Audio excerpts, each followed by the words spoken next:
betul aja yang mereka lihat tuh banaspati kayak api, bola api gitu gede yang ada di sekeliling pabrik dia ini. Mas, banaspatinya tepat.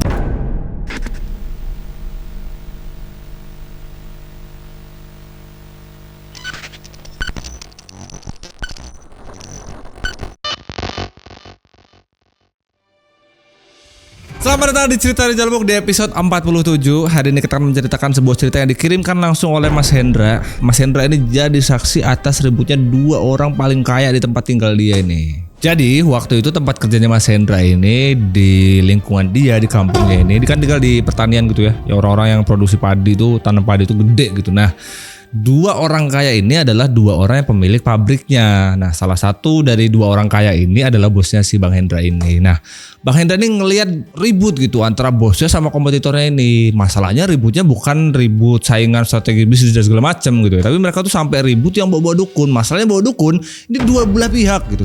Pemicu masalahnya gara-gara waktu itu di lingkungannya mereka ini ada anomali cuaca gitu loh yang bikin petani-petani itu pada gagal panen. Nah, gara-gara gagal panen otomatis kan stok beras atau stok gabah tuh yang mau dibawa ke penggilingan kan dikit. Jadi mereka ini berdua orang kaya ini saling rebutan gitu, rebutan stok-stoknya. Dari pemicu masalah itulah sampai ribut bawa dukun segala macem, sampai orang-orang yang kerja di pabrik itu tuh yang nggak tahu apa-apa gitu loh sampai jadi kena imbasnya juga. Jadi di pabrik mereka tuh jadi saling serang gitu kan. Jadi sering banyak kejadian yang aneh-aneh kayak di pabrik ada darah lah, bau belatung lah gitu-gitu lah. Separah itu sampai kejadian itu sampai ada yang meninggal dunia. Kira-kira kayak mana kelanjutan ceritanya? Siapin kopi dan juga cemilan. Sini gue ceritain.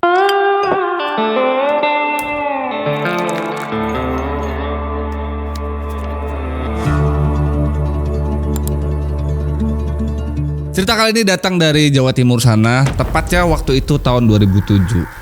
Yang menceritakan cerita ini adalah Mas Hendra. Mas Hendra sendirilah yang mengalami semua kejadian-kejadian yang ada di cerita kali ini. Nah, di tempat tinggalnya Mas Hendra ini mayoritas tuh di sana tuh orang-orang itu bertani dan juga bekerja di tempat pengiriman padi. Kenapa begitu Bang Jal? Karena di daerahnya Mas Hendra ini kayak hampir 80% orang-orang di sana tuh menanam padi gitu, bercocok tanam padi gitu. Nah, sisanya itu kerjanya di pengiriman padi ini. Nah, di sana petaninya kan banyak gitu, lahan sawahnya juga luas. Nah, ada dua tempat penggilingan padi paling gede. Makanya 20% dari 80 tadi, 20-nya itu kerja di tempat penggilingan padi ini. Nah, jadi saking gedenya penggilingan padi di sana, siapapun nih tempat penggilingan yang bisa menguasai hasil panennya para petani di sana, dia yang pegang wilayahnya. Emang segede apa Bang Jal? Segede itu, saking gedenya tuh. Jadi menurut Mas Hendra ini dua ini tuh kalau ada juragan-juragan kecil tuh gak berani nyenggol dua pabrik penggilingan ini. Oke, kita bahas dulu satu persatu pabriknya. Tadi kan gue bilang di tempatnya Hendra ini ada dua tempat pabrik penggilingan berasnya. Nah, tempat kerjanya Bang Hendra ini Andre Suhen ya, Hendra Suhendra ya. Nah, tempat kerjanya si Andre ini dia tuh kerja sama Pak Sudargo namanya. Pak Sudargo ini udah bertahun-tahun lah dia kerja sama Pak Sudargo ini. Nah, Pak Sudargo inilah salah satu dari pelumbung padi yang gede tadi yang gue bilang yang pemiliknya itu dia itu. Nah, Pak Sudargo ini tinggal bersama istri dan juga dua orang anak. Tapi dua orang anaknya ini sudah pergi merantau di luar kota. Saking lamanya Bang Hendra ini kerja sama Pak Sudargo di tempat kerjanya itu namanya Lumbung Apik. Dia hafal betul lah kayak mana karakteristik bosnya ini. Jadi Pak Sudargo itu menurut Mas Hendra nih, dia tuh tipikalnya tuh orangnya tuh tenang, berwibawa gitu. Terus ngomongnya lembut dan memang beliau ini dari kecil tuh emang udah kaya raya, old money gitulah. Nah, mungkin itulah yang bikin orang-orang tuh ngesup beras mereka, hasil panen mereka sama Pak Sudargo karena sepercaya itu. Tapi itulah yang berkembang di masyarakat aja. Hendra kan tahu betul kan dapur-dapurannya Pak Sudargo ini bosnya ini kayak mana gitu. Jadi menurut Mas Hendra ini, bosku tuh Bang Jal, kalau di luar iya orang-orang tuh kayak percaya orangnya wibawa lah, tenang gitu, kalem kalau ngomong segala macam gitu, cara komunikasinya. Padahal Pak Sudargo ini itu paling nggak bisa kalau disentil egonya. Bahkan bertahun-tahun aku kerja nih sama bosku Bang Jal, nggak pernah ada gitu. Sekalinya ada kompetitor mau masuk nih yang bisnisnya sama kayak bosku ini mau masuk di lingkungan sini, pasti nggak betah lama. Kayak seakan-akan kalau ada kompetitor baru nih egonya tuh nggak bisa gitu loh senggol dia kayak mana lah nih kompetitor kita nih, jangan sampai kita kegeser sama mereka. Tapi aku juga nggak tahu Bang Jal kenapa bosku tuh begini. Yang ku tahu bisnis lumbung padi apik ini tuh turun temurun dari kakek moyang dia lah. Kayak kakeknya, bapaknya sampai ke dia. Jadi mungkin menurut dia tuh pride yang harus dijaga gitu. Tapi ku akuin Bang Jal, kalau bosku ini pinter betul dia ngejaga hubungan sama petani-petani di sana. Seloyal itu dia, udah kayak anggota DPR mau nyalon gitu lah. Ada hajatan dia dateng, ada masalah apa ntar dikasih solusi lah, diutangin lah atau apa gitu. Bahkan mereka mau nanam padi pun itu modalnya sebagian besar tuh dari bosku. Makanya nggak heran kalau misalkan mereka sudah panen pasti beras-beras itu di store-nya ke tempat kerjaku inilah. Bukan cuma loyal aja, jadi bahkan saking nih orang tuh tersohor banget gitu ya bosnya si Hendra nih ya. Kalau ada orang datang ke kampung itu dan nyari bosnya ini Pak Sudargo ini, warga tuh dengan sukarela ngasih tahu rumahnya yang sono, sini ku anterin gitulah. Kayak orang tuh berlomba-lomba untuk cari muka gitu sama Pak Sudargo ini, sama bosku ini. Udah paham betul lah Bang Jal aku sama warga-warga sini gitu.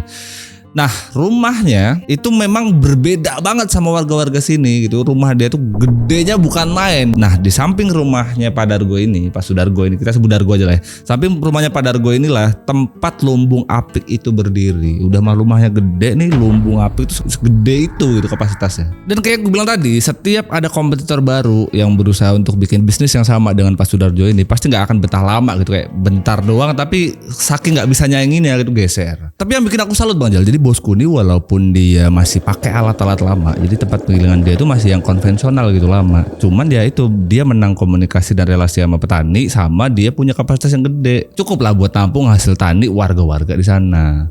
Selama beberapa tahun aku ikut bosku ini nggak pernah ada kompetitor yang bisa bertahan lama. Ada orang baru bikin tempat gilingan gitu atau sejenis usaha yang sama kayak bosku tuh pasti nggak betah lama, udah cabut karena memang nggak bisa gitu ngegeser loyalitas petani sana. Barulah beberapa tahun belakangan ini muncul satu kompetitor baru. Kita sebut saja namanya adalah Haji Munjat. Ini kompetitornya Sudargo ini. Nah Haji Munjat ini berbanding terbalik sama Pak Sudargo. Kalau Pak Sudargo emang udah kaya raya dari lahir gitu, dia emang old money. Nah Haji Munjat ini istilah anak sekarang tuh OKB. Dia orang kaya baru lah. Dia dulunya ngerintis dari usaha tengkulak kecil gitu, tapi memang progres dia bagus gitu. Jadi cepat jadi besar gitu. Nah, bikinlah dia satu pabrik yang bernama Ijoroyo. Pabrik Ijoroyo ini sama kayak tempatnya Pak Sudargo, tempat penggilingan beras juga. Tapi ya aku bilang tadi itu, dia tuh kan agresif gitu ya. Dia masih berapi-api gitu sama usahanya. Dia lah kepikiran, gak bisa nih aku kalau mau ngalahin kompetitorku nih, aku udah kalah loyal sama warga sini. Terus aku juga gak bisa punya lahan segede sama Sudargo ini. Kan dia kan gede betul kan. Nah kepikiran lah dia satu solusi nih. Kayak mana caranya aku bisa nyayangin lumbung padi paling gede ini. Imporlah dia barang-barang dari luar negeri. Jadi tempat penggilingannya Sudargo itu kan masih pakai barang-barang lama. Nah dia ini, si pabrik Ijoroyo ini, Haji Munjat ini, datanginlah barang-barang dari luar negeri. Dan karena alatnya beda gitu ya, satunya masih konven, ini udah canggih gitu ya.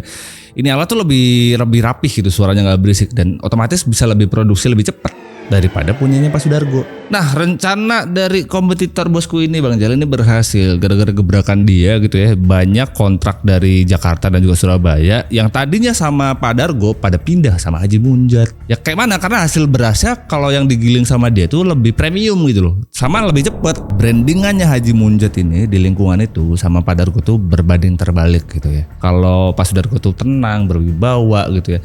Kalau Haji Munjat ini enggak, memang dia kayak anak muda yang sukses gitu loh, berapi-api gitu.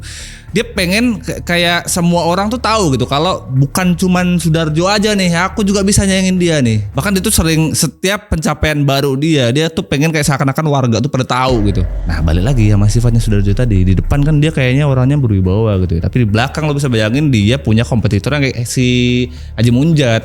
Udah meledak-ledak lah para dia. Walaupun si Hendra itu tahu betul. Ada satu momen kalau di desa atau di kampung itu lagi ada acara ya, Haji Munjat ini sama Pak Sudarjo itu ya duduk sebelahan lah, atau mungkin mereka ketemu gitu ya. Tapi ya di depan warga gitu ya, mereka kayak nggak terjadi apa-apa gitu, kayak manis-manis aja saling sapa gitu. Padahal di belakangnya aku tahu betul Bang Jal, setiap pulang ketemu si Munjat ini sampai rumah tuh uring-uringan bosku.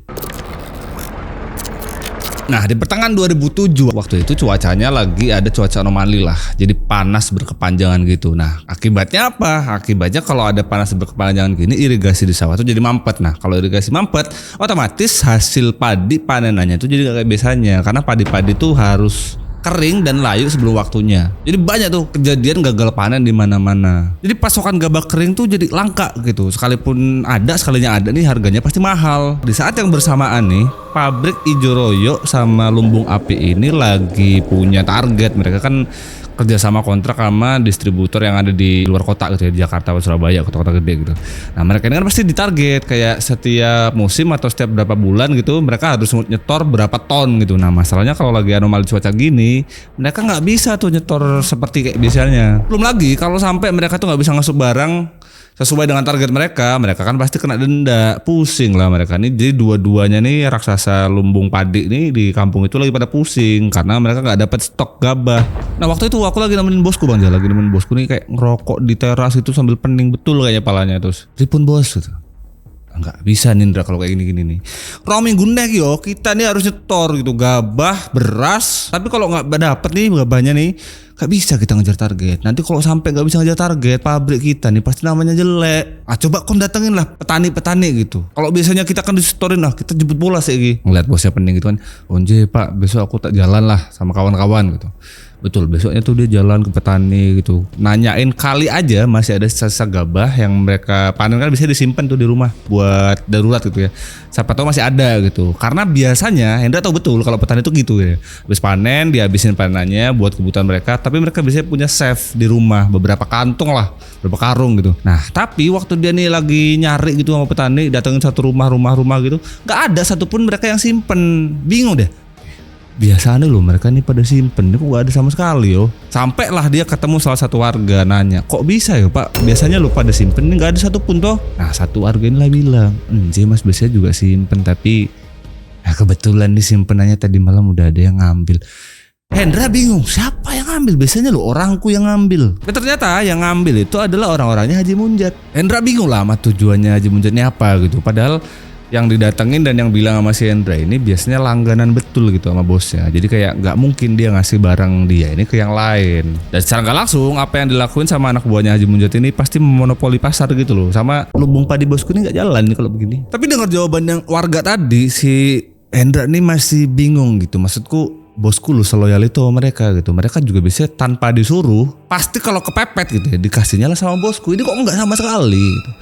Dia ngajak lu kawan-kawannya di orang-orang lapangan tuh, diajak sama dia, "Cobalah kau cari tahu nih kok bisa kayak gini gitu." Nah ditanyalah warga-warga ini. Jadi mereka inilah cerita kalau memang betul mereka nge-save gitu, tapi di situasi lagi kemarau cuaca anomali begini kan mereka semuanya BU gitu ya. Nah dia lah cerita, "Betul ya aku yuk ada simpenan Mas, tapi orangnya Haji Munjat ini bayarnya 2 kali lipat.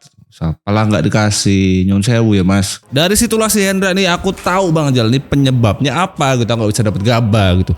Orangnya dia nih sampai apa bilang kayak mana ini Mas kalau Bapak sampai tahu gitu. Kau diem aja dulu, kita cari dulu lah. Ini udah hari kelima nih kita cari, nggak mungkin kita dapat. Jangan sampai Bapak tahu dulu. Sampailah ada satu momen si Hendra ini lagi di pabrik gitu ya, di gudang pabrik tempat nyimpen gabah segala macam. Sampailah di sana dia. Nah nggak lama bosnya ini datang, Pak Sudarjo lah datang ke sono. Udah kelabakan lah ini orang-orangnya si Hendra, kelabakan. Dia juga bingung kayak mana ngadepin bosku nih kalau dia sampai nanya gitu. Terus aja begitu bosnya nyampe ke sono ngamuk dia. "Ra, iki piye to kok gudang kok kosong loh? Kita loh di deadline. Kalau nggak ada yang digiling piye gitu, kita mau steropo." Bingung aku dibentak-bentak gitu sama bosku Bang. Ya mau kayak mana lagi dijelasin sama dia. "Ya, nyuwun sewu Pak, ini aku udah berusaha loh sama kawan-kawan. 5 hari lah kita udah keliling, datengin warga-warga. Tak tanya satu-satu, nggak ada stok simpenannya. Masa nggak ada, Ra?" "Nggak ada Pak, buatan enten." Nah Hendra lah cerita, aku berani lah cerita Bang. Jadi stok-stok gabah keringnya warga ini yang bisa di-store ke kita Pak, itu dibeli lah sama Haji Munjat, dibelinya 2 kali lipat. Munjat antuk. Jadi bos ini marah-marah dia habis kebentak itu terus diem aja dia. Nah karyawannya pada pusing kan bosnya diem aja. Kayak gue bilang di awal tadi kan, jadi pride-nya si bosnya Hendra ini kan tinggi betul gitu dia. Habis marah-marah gitu terus diem gitu, terus dia teriak lagi dia. Emang sengaja ini Munjat ini mau bikin bisnisku ini hancur gitu.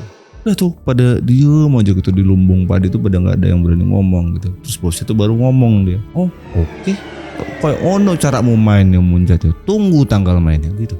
Marah-marah gitu. Karyawannya diem aja semuanya. Singkat cerita malam itu si Hendra ini lagi ngejaga lumbung lah, dia masih ada di lumbung gitu. Nah si bosnya ini datang ke sono, "Dra, ambil lah kunci mobil." Gitu. "Oh iya Pak," gitu. Diambil lah tuh sama Hendra tuh kunci mobil, mobilnya diambil ke lumbung. Nanya lah si Hendra, "Sampun Pak, apunten nih Pak, jam 11 mau kemana yo?" Karena bingung si Hendra, jam 11 mau ngajak keluar kemana? Kita ke tempat orang pinter, kita urus si Munjat. Marah-marah dia, dari yang marah tadi tuh sampai malam ini masih ada aja gitu marah-marahnya dia. Bang Hendra kayak mana Bang Jalal Bang Hendra? Dia bingung, dia kayak gak diturutin bosnya, diturutin tapi tahu betul kalau ini gak bener gitu. Tapi ya udah ganggih aja deh, anjir Pak gitu, ayo berangkat gitu. Diantarlah dia sama si Hendra ini. Sampailah mereka di salah satu desa tuh gelap gitu, terpencil, nggak banyak pencahayaan segala macem. Ditanya lah sama Hendra, ini tempat siapa? Itu dijawab sama bosnya, ini tempat Mbah Kromo. Mbah Kromo ini nih yang bakal bantu kita nih. Dijelasin lah aku sama bosku nih. Dia bilang kalau Mbah Kromo ini dia tuh terkenal sakti gitu ya. Terus tempat tinggal dia ini wingit gitu, kalau orang Jawa tuh kayak tempatnya tuh keramat gitu. Dia juga bilang kalau si Mbah Kromo ini dia bisa nyambut rezeki orang. Waduh udah kayak Tuhan gini ya. Dia bisa nyambut rezeki orang, bahkan dia bisa ngilangin nyawa. Hendra diceritain begitu loh, dia gak berani jawab apa-apa gitu lah. Habis itu mereka keluarlah dari mobil. Mereka keluar dari mobil, bawalah satu koper gitu ya. Bawa satu koper, masuklah ketemu sama Mbah Kromo ini. Dia ceritalah semuanya tuh, ceritain sama dia. Pas Sudargo dicerita, dia kayak, Mbah tolongin aku lah nih, aku bisnisku nih lagi acak adut nih, cuaca lagi begini juga, mana masalahnya aku di kompetitor ini rese, Mbah tolongin aku lah. Piye carane Mbah gawe lah wong iki ben iso kalah gitu, terus dia itu sujud-sujud sama aku. Jawab menurutnya gampang, tapi kon bawa nggak maharnya? Onje Mbah ada kok, udah aku siapin. Ndra, tolong diambil dulu koper Ndra. Jadi si Pak Dargone sama si Hendra tuh datang ke sana kayak bawa koper gitu nih, kayak trader IB kok bawa. Apa dukun gak bisa kiris sama transfer sih? Kok tahu lah Bang Jalal tuh di koper tuh ada berapa duit gitu, nominal pastinya gak tahu, tapi ya di koper tuh tahu betul lah kalau isinya duit semua. Singkat cerita Bang Jalal, besok paginya tuh aku selesai kejadian malam itu, aku kayak pengen ngelupain lah kejadian malam itu lah. Ngopi lah aku di pagi-pagi tuh di tempat lumbung padi ini. Waktu aku lagi ngopi gini, orang-orang lapanganku tuh dateng, Mas semalam habis tempat dukun Boh. Loh kok kon tahu loh gitu. Si Hendra dia bingung, kok bisa gitu kawan Denny, anak buah Denny bisa tahu kalau semalam aku nganter bapak ke dukun. Ya lagi rame soalnya Mas, ini yang lain juga pada ngomongin. Jadi Pak Munjat ini loh malah aku taunya dari orang-orang Pak Munjat ini tahu kalau bapak semalam pergi ke dukun sama Koe. Bingung aku kok bisa ada yang tahu, padahal aku loh semalam pergi sama bapak jam 11 malam. Lagi mikir gitu tuh si Hendra nih. Si orang lapangan dia juga bilang, oh tadi pagi juga kita tahu Mas kalau orangnya Pak Munjat ini, Pak Munjat tadi pagi juga pergi ke dukun. Oh iya Boh, pergi kemana dia? Bilang lah kalau mereka ini pergi ke tempatnya Ki Sabto. Sama lah Ki Sabto sama Mbah Kromo tadi tuh sama-sama dukun gitu. Wah geger gitu cah. Di sini dia tahu betul kalau di sini lagi ada dua pengusaha gede yang backingannya itu dukun sama dukun.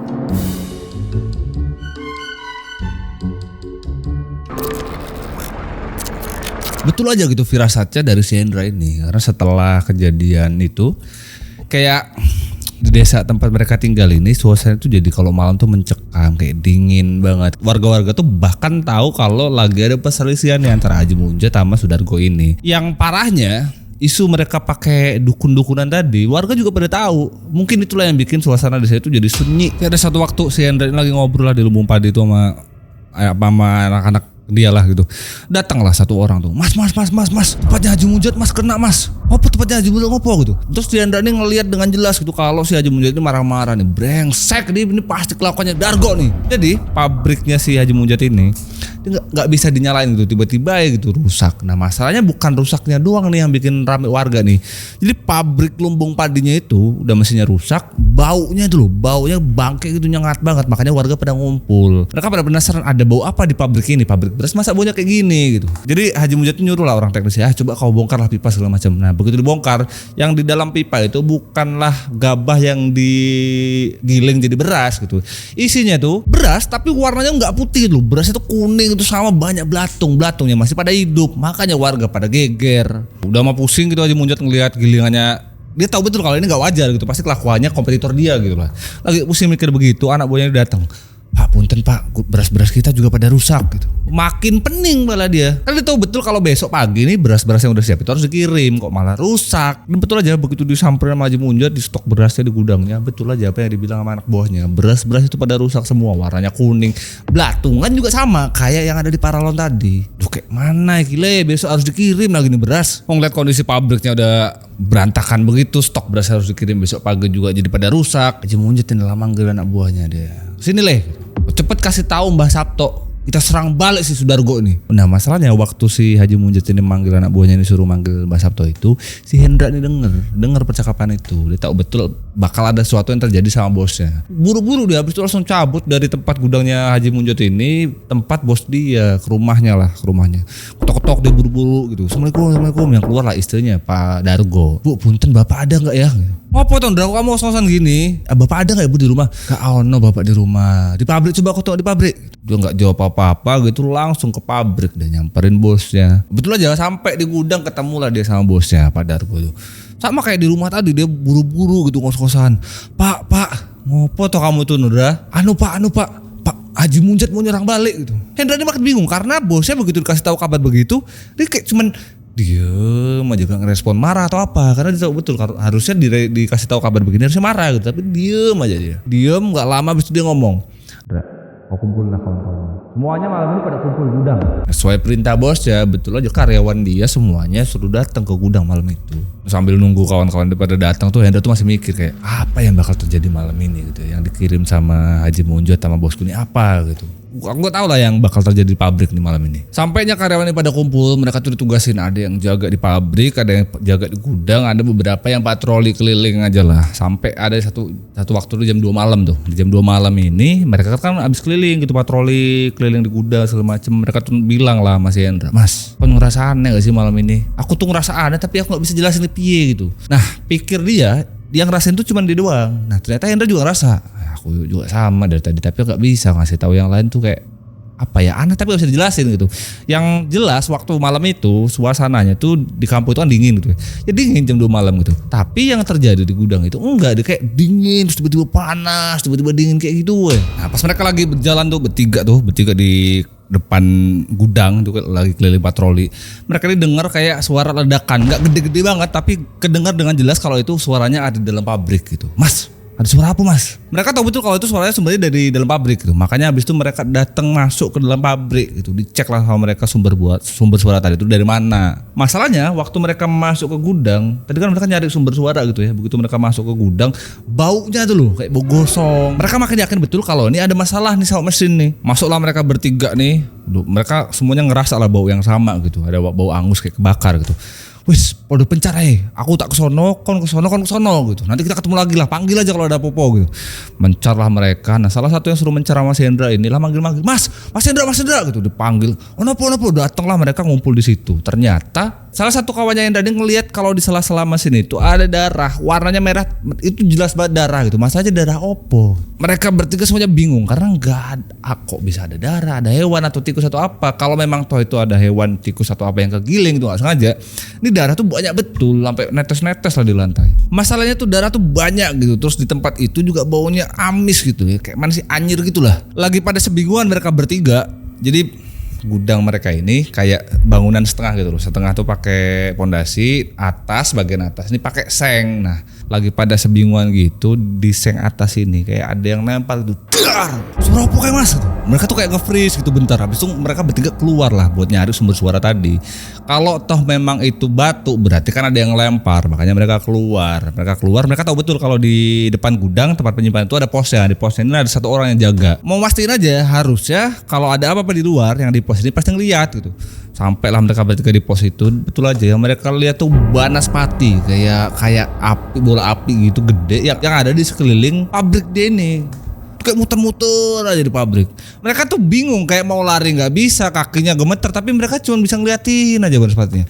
Nggak lama mereka berempat ngeliatin banaspati ini. Banaspati ini kayak pergi gitu, nggak muter-muter lagi di gudang itu. Oh, aman Mas, ininya banaspati pergi gitu. Tapi mereka jadi panik karena banaspati ini perginya. Mereka tahu betul kalau arah perginya ini mau bakal ke rumahnya si bapak. Mas, banaspatinya tempat bapak itu Mas.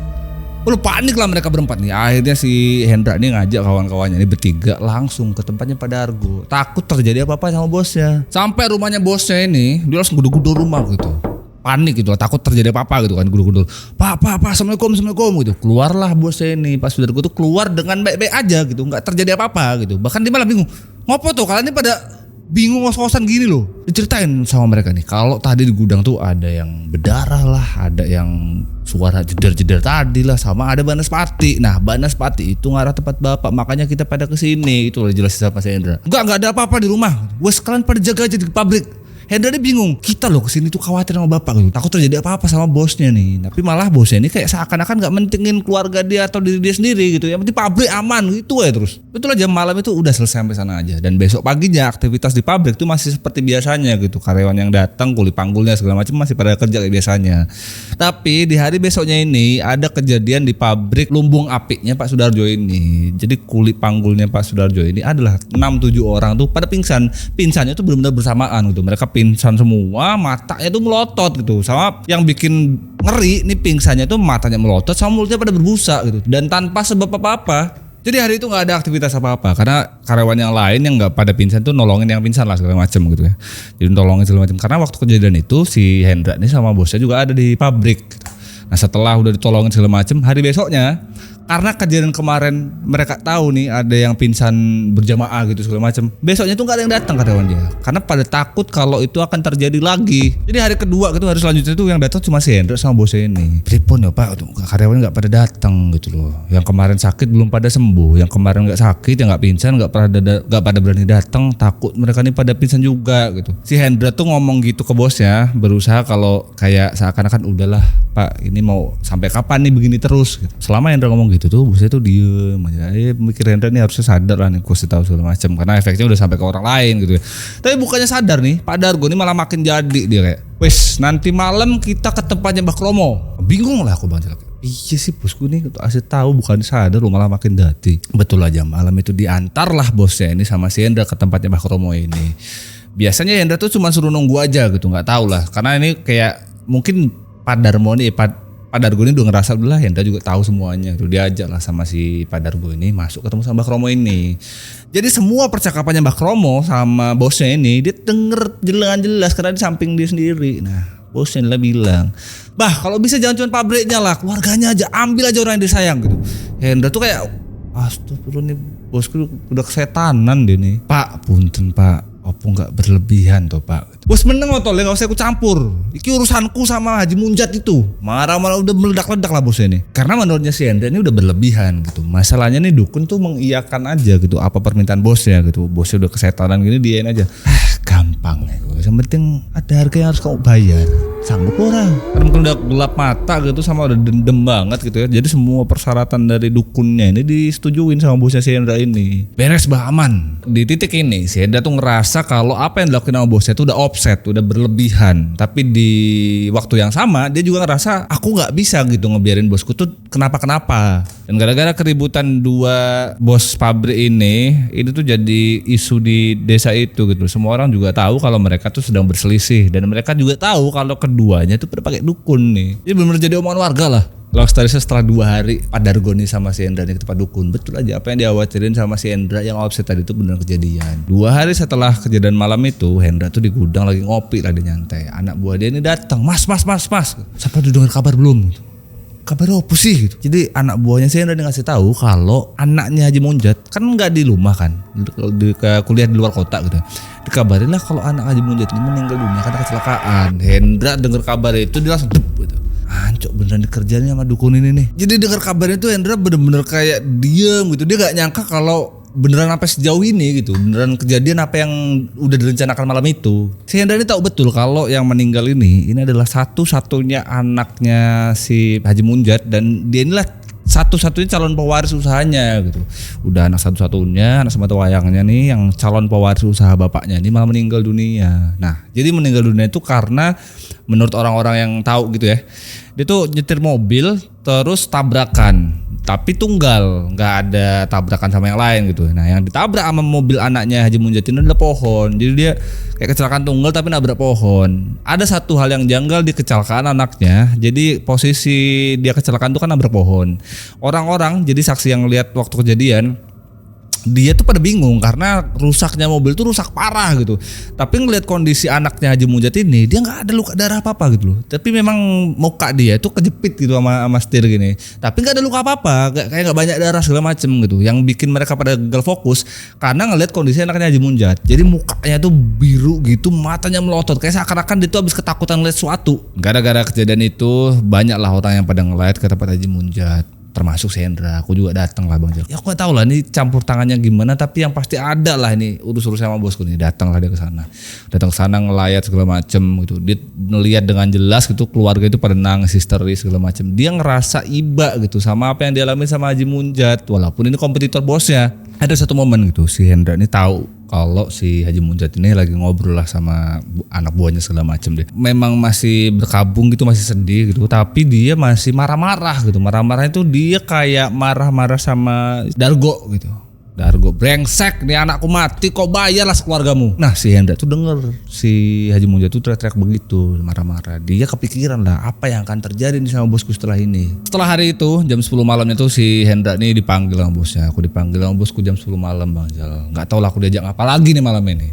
Datanglah si Hendra ke tempatnya Pak Dargo ini. Dia cuma diajak ngopi ngobrol gitu sambil Pak Dargo ini nyebat gitu sambil nanya, "Pi, wis mati anaknya." Si Hendra tuh denger bosnya ngomong gini kaget dia, karena kayak sepanjang aku kerja sama dia, aku tahu lah kalau dia ini orangnya gimana gitu. Tapi nggak pernah tahu kalau dia punya sisi sejahat ini gitu. Saking gak nyangkanya gitu, si Hendra sampai bilang, "Pak Ahmed, Pak Nopo, Niki nggak disudahi aja po, ini udah kelewatan loh Pak, sampai ada nyawa yang hilang. Terus meneng aku ngerti opo gitu. Dia harus mandi-mandi ganggu aku loh." Nah tiba-tiba waktu lagi ngobrol begitu tuh kan di teras tuh mereka berdua ngobrol. Setelah bosnya tadi ngomong kayak gitulah, jadi abis marahin si Hendra nih, tiba-tiba aja gitu kayak baunya tuh kayak bau nyengat, ibu bangke gitu ngelewat aja sama angin, pus gitu aja. Langsung lah merinding bulu kuduku. Tiba-tiba waktu Hendra lagi mikir begitu tuh, dari dalam rumahnya bosnya nih teriak-teriak lah istrinya Pak Darjo ini, Pak Dargo sorry, istrinya Pak Dargo teriak-teriak.